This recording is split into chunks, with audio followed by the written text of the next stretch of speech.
Brookside Barkery, and we are here with Sheila Dodson at Mariposa Veterinary Clinic today, and she's going to give us some information on the latest news that grain-free diets are causing heart disease in canines. She's going to kind of debunk it for us, so I'll let Sheila take it away here. Thank you, Alex.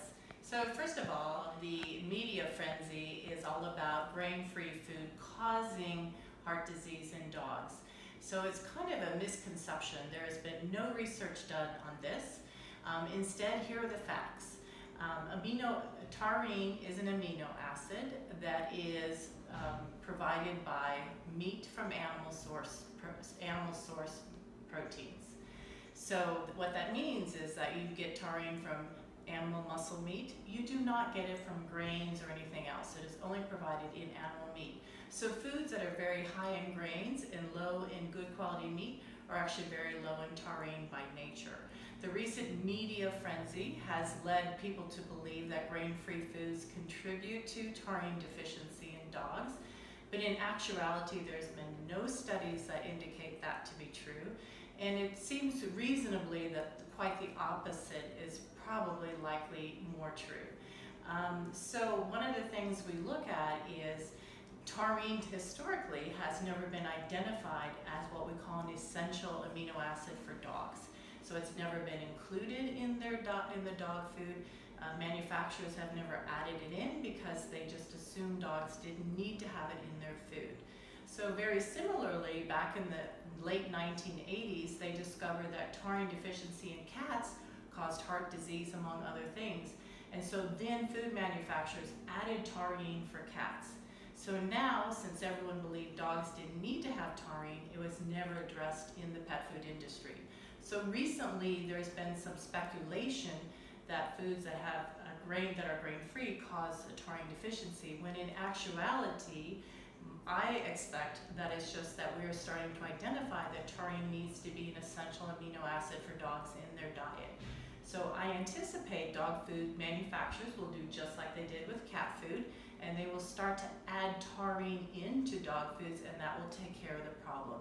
So in reality, what you want to really look at, the food your dog is eating, is that it is a good, high-quality protein. That's where they get taurine. So foods that are very high in grains don't provide good taurine. All of the research that has been done up until now shows that high-grained foods that are high in rice and corn and wheat, actually have lower levels of taurine, and dogs who have been fed those diets historically have had low taurine levels in their blood. So no research has made any association with grain-free. It's just been speculation. So I just caution people, don't jump to conclusions, and let's wait to see what happens when research is done. But more importantly, I think in a short period of time, you're going to see taurine added to dog's food, and then there will be no issues. So is it, with this piece that came out of July, you were saying it was more of an opinion piece, correct? Correct. That there hasn't been an actual study? Correct. There's been no studies done. It was an opinion piece by some cardiologists who speculated they were seeing more dogs eat good quality grain-free food, so they just happened to make a comment that we're seeing more dogs having heart disease, but there is no correlation between the two known to exist. So there's been absolutely zero studies done, and it was just a few people's opinion, and it just became a media frenzy. So it's not accurate, and when you look at the facts about it, I don't expect that there is a correlation, but probably more importantly, we may find that dog foods do need to have some taurine added to it, just like we have to have in cat foods. Right.